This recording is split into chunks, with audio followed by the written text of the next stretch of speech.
അല്ലെങ്കിൽ ഇജ്ജ് എന്തിനാ ഈ പോണോടത്തുകൊക്കെ ഈ ചെണ്ട തോളിട്ട് നടക്കണ മാതിരി പെണ്ണുങ്ങളെയും കൂട്ടിയും കൊണ്ട് നടക്കണത്? അതിന് മൈകാക്ക ഞാന് എന്റെ പെണ്ണുങ്ങളായിട്ടല്ലേ നടക്കണത്. എന്നാലും അങ്ങനല്ലടാ, നമ്മൾ ഈ പോണോടത്തുകൊക്കെ ഇങ്ങനെ കൊണ്ട് നടക്കുന്നത് പറ്റിങ്ങളെ.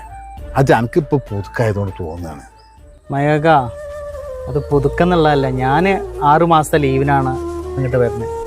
അന്യനാട്ടിൽ പോയി കഷ്ടപ്പെട്ട് നമ്മൾ കുടുംബത്തോടൊപ്പം സന്തോഷിക്കാൻ വേണ്ടിയിട്ടാണ്.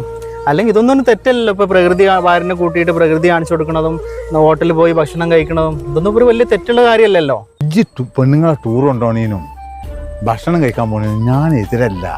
അതൊന്നുമല്ല ഞാൻ പറഞ്ഞത്. എല്ലാത്തിനും നമുക്കൊരു പൊരുത്തം വേണം.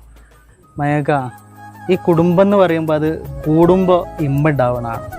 ശരിക്കും എനിക്ക് ഒരു അടിമാക്കിയിട്ട് ഭാര്യനെ നിർത്താൻ എനിക്കതിൽ താല്പര്യമില്ല. ആകെ ഇത്തിരി പോകുന്ന ഒരു ആയുസ നമുക്കുള്ളത്. അതുള്ളത് സന്തോഷത്തോടു കൂടി ജീവിക്കാന്നേ ഞാൻ ആഗ്രഹിക്കുന്നുള്ളൂ. ഞാനൊരു കാര്യങ്ങളോട് ചോദിക്കട്ടെ? എന്താ? ഞാൻ കേട്ട അറിവ് നിങ്ങൾ 3 കല്യാണം കഴിച്ചെന്നുള്ളതാണ്. ഏതെങ്കിലും ഭാര്യ ഇപ്പം നിങ്ങളെ കൂടെ ഉണ്ടാ? അതൊന്നും നിന്റെ കുഴപ്പം കൊണ്ടല്ല. ചാവോ ഇജ്ജ് വന്ന ഓന് പ്രോത്സാഹനം എന്തേലും കാട്ടിക്കോട്ടെ. മറ്റുള്ളവരുടെ ജീവിതത്തിലേക്ക് ഇങ്ങനെ ഒളിഞ്ഞും തെളിഞ്ഞും ഒക്കെ നോക്കി സ്വയം ജീവിക്കാൻ മറന്നു പോകുന്ന ചില അപൂർവ മനുഷ്യരുണ്ട് നമുക്കിടയിൽ.